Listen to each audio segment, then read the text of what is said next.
Visakha steel plant strategic sale 100% అమ్మకం చేస్తామని కేంద్ర ప్రభుత్వం ప్రకటించి 3 సంవత్సరాలు అయింది.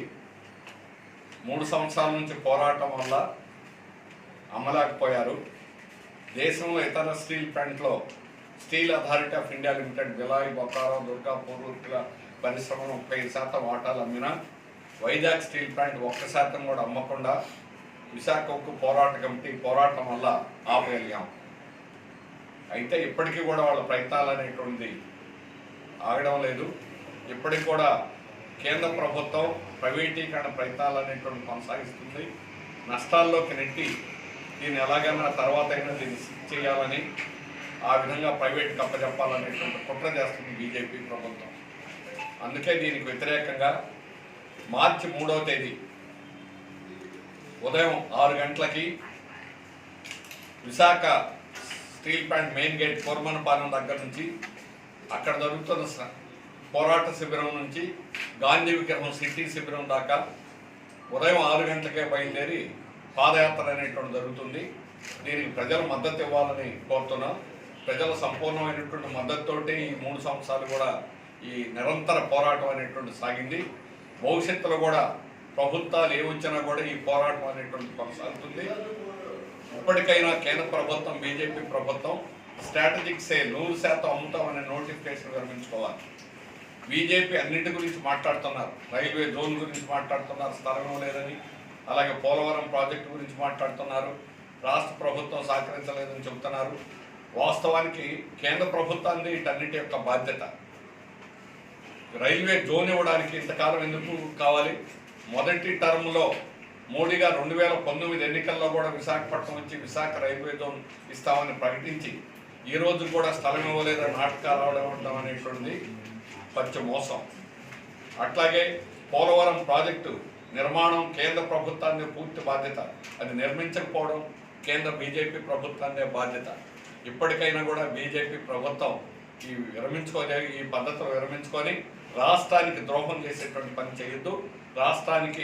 రాష్ట్రంలో ఉన్నటువంటి ఏకైక భారీ పరిశ్రమ Visakha steel plant strategic sale విరమించుకున్నాం అని నోటిఫికేషన్ ఇవ్వాలని సిఐటి రాష్ట్ర కమిటీ తరఫున డిమాండ్ చేస్తున్నాం. అట్లాగే ఈరోజు రాష్ట్రానికి సంబంధించినటువంటి ఏ ఒక్క భారీ ప్రాజెక్ట్ రాలా. ఈ 10 ఏళ్లలో విశాఖ సముద్ర తీరం నుంచి వస్తున్నటువంటి కంపెనీలన్నీ కూడా ఫార్మా కంపెనీలు, సర్కస్ కంపెనీలు కేవలం రాయితీలు ఉపయోగించుకొని ఈ రాయితీలు అయిన తర్వాత ఇంకొక చోటకి వెళ్ళిపోతాయి. అందుకని ఇప్పుడు వస్తున్నటువంటి కంపెనీలు, ఈ చుట్టూ వస్తున్నటువంటి కంపెనీలు పారిశ్రామిక అభివృద్ధి చేస్తున్నాం, పరిశ్రమలు వస్తున్నాయి అని చెప్పడం అనేటువంటి పంచ మోసం రాష్ట్ర ప్రభుత్వం కానీ కేంద్ర ప్రభుత్వం కానీ. కేంద్ర ప్రభుత్వం యొక్క విధానం భారీ పరిశ్రమలని మూసేస్తాం, లేకపోతే ప్రైవేట్కి అప్పచెప్తాం అనేటువంటి దుర్మార్గమైనటువంటి పద్ధతి. అందుకని ఈ పద్ధతి వల్లే ఈరోజు విశాఖ స్టీల్ ప్లాంట్, ఇందులో ల్యాండ్ బ్యాంక్ ఉంది, 20,000 ఎకరాల ల్యాండ్ ఉంది. దీన్ని కబ్జా చేయాలనేటువంటి ప్రయత్నాలు కొనసాగుతున్నాయి. దీన్ని విరమించుకోకపోతే ఖచ్చితంగా దీనికి తగిన మూల్యం బీజేపీ రాబోయేటువంటి ఎన్నికల్లో చెల్లించాల్సి వస్తుందని సిఐటి తరఫున హెచ్చరిస్తున్నాం. అట్లాగే ఈరోజు మిమ్స్ విజయనగరంలోని మహారాజా ఇన్స్టిట్యూట్ ఆఫ్ మెడికల్ సైన్సెస్లో 27 రోజుల నుంచి కార్మికులను బయటికి నెట్టేసి, మేనేజ్మెంట్ 350 మందిని బయటికి నెట్టేసి హాస్పిటల్ ఎలా నడుపుతావు? కానీ వాళ్ళు ఏమిటంటే యూనియన్ ఉండకూడదట. కార్మికులు యూనియన్లో చేరినందుకు కక్ష సాధింపు చర్యగా ఈరోజు యూనియన్తో మాట్లాడడం, అలాగే బయట నాయకులు ఎవరు రావడానికి లేదు, మాట్లాడడానికి లేదని చెబుతున్నారు. ఇది శుద్ధ తప్పు. ఇది ప్రభుత్వాలు కూడా ఇదే పద్ధతి అవలంబిస్తున్నాయి. ఇది స్వాతంత్ర పోరాటం నుంచి ట్రేడ్ యూనియన్ చట్టం అనేటువంటిది 1926లో వచ్చింది. ఈ చట్ట ప్రకారం కార్మికులు 7 ఉంటే సంఘం పెట్టుకోవచ్చు. అక్కడ సంఘం పెట్టుకున్న దాన్ని ఈరోజు సంఘాన్ని రద్దు చేయాలని మేనేజ్మెంట్ ఒత్తిడి చేస్తూ ఉంది. దాని మీద ఉక్కుపాదం తీసుకొని ఈరోజు అణచాలని ప్రయత్నం చేస్తుంది. దుర్మార్గం. బయట నాయకులు ఉండడం అనేటువంటి ట్రేడ్ యూనియన్లో చాలా సహజం. అలా 50% మంది బయట నాయకులు ఆఫీస్ పేర్లుగా ఉండొచ్చు, చట్టంలో ఉన్నటువంటిది. కానీ ఎక్కడ 50% అక్కడే ఉండరు, ఒకరో ఇద్దరు లీడర్స్ ఉంటారు. కానీ బయట నాయకులు ఉండకూడదు. లోపల వాళ్ళని అయితే అదిరించి బెదిరించవచ్చు, బయట నాయకులను అలా బెదిరించడం అనేది ఎవరి తరం కాదు. అందుకని వివి గిరి గారు విశాఖ జిల్లాలో ఉన్నటువంటి ఆనాడు చిట్టివలస జూట్ మిల్కి గౌరవాధ్యక్షులుగా పనిచేశారు. లాలా లజపత్ రాయ్ గారు, తిలక్ గారిని పత్రిక, ఆయన కేసరి పత్రికలో బ్రిటిష్ వాడికి వ్యతిరేకంగా రాస్తే 3 రోజులు బొంబాయిలో ఉన్నటువంటి మొత్తం కార్మిక వర్గం, ఆయన 3 సంవత్సరాలు శిక్ష విధిస్తే 3 రోజులు బొంబాయిలో ఉన్నటువంటి యావత్ కార్మిక వర్గం సమ్మె చేశారు. జ్యోతిబాస్ గారు రైల్వే కార్మికుల యొక్క యూనియన్గా లీడర్గా పనిచేశారు. కార్మిక నాయకులు సుభాష్ చంద్రబోస్ టాటా యూనియన్ మొట్టమొదటి గౌరవాధ్యక్షుడిగా, టాటా యూనియన్ వర్కర్స్ యూనియన్కి గౌరవాధ్యక్షుడిగా ఉన్నారు. ఆ రకంగా స్వాతంత్ర సమరంలో పాల్గొన్న దగ్గర నుంచి ఇప్పటి వరకు కూడా బయట నాయకులు ట్రేడ్ యూనియన్లో ఉండడం అనేటువంటిది చట్టపరం. 1926లోనే చట్టం వచ్చింది. కానీ ఈరోజు భూస్వామ్య విధానం లాగా, భూస్వామి శాసించినట్టుగా ఈరోజు అక్కడ ఉన్న పాలేరులాగా బానిసత్వంతో కార్మిక ఉండాలనేటువంటి విధానాన్ని ఈరోజు మహారాజా కాలేజ్ యాజమాన్యం వ్యవహరిస్తూ ఉంది. అందుకని ఈరోజు అక్కడ కార్మికులు 1వ తేదీ నుంచి 28 రోజుల నుంచి కూడా బయట టెంట్ వేసుకొని ఉన్నారు. ఇది మెడికల్ కాలేజీకి అప్రతిష్ట. అలాగే ప్రభుత్వం కూడా దీని మీద ఎటువంటి చర్య కూడా తీసుకోలేకపోతుంది. అక్కడ జిల్లా కలెక్టర్ కానీ లేబర్ కమిషనర్ గారిని స్వయంగా కలిసాం, నిన్న కూడా కలిసాం. మీటింగ్ వేయడానికి కూడా లేబర్ కమిషన్ భయపడుతున్నాడంటే పెత్తందారులకి భయపడి ఈరోజు ప్రభుత్వం నడుస్తూ ఉన్నది. యాజమాన్యాలు తొత్తులుగా వ్యవహరిస్తూ ఉన్నారు, యాజమాన్యాలకి అండదండలుగా ఉన్నారు తప్ప కార్మిక వర్గానికి, కార్మికుల యొక్క బిల్డింగ్ డబ్బులు తీసేసుకున్నారు. 1000 కోట్ల రూపాయలు ప్రభుత్వం ఆడుకుంటా ఉంది.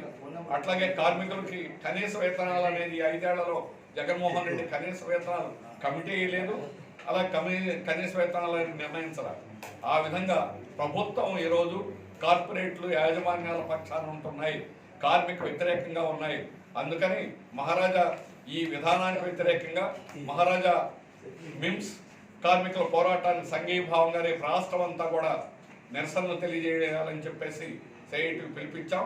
ఆ విధంగా కార్మిక వర్గం యావత్తు కూడా దీంట్లో పాల్గొమని చెప్పేసి కోరుతున్నాం. 3వ తేదీ స్టీల్ ప్లాంట్ కార్మికుల యొక్క పోరాటానికి సంఘీభావంగా అన్ని చోట్ల కూడా మేము 2 ఏళ్ల క్రితం అటువంటి పాదయాత్ర జరిగింది. ఆ పాదయాత్ర సందర్భంగా కూడా ప్రతి గ్రామం, ప్రతి ప్రాంతంలో, టౌన్లో, పట్టణంలో అక్కడి నుంచి బయలుదేరిన తర్వాత స్టీల్ కార్మికులకి నీరాజనం పెట్టారు. ఆ రకంగా స్వాగతం పలికారు. విశాఖ ప్రజానీకం కూడా ఈ ప్రదర్శనని స్వాగతం పలకాలని, అలాగే ఈ ప్రదర్శనని జయప్రదం చేయడానికి స్టీల్ ఉద్యమంలో భాగంగా ప్రజలు సహకరించాలని చెప్పేసి కూడా కోరుతున్నారు.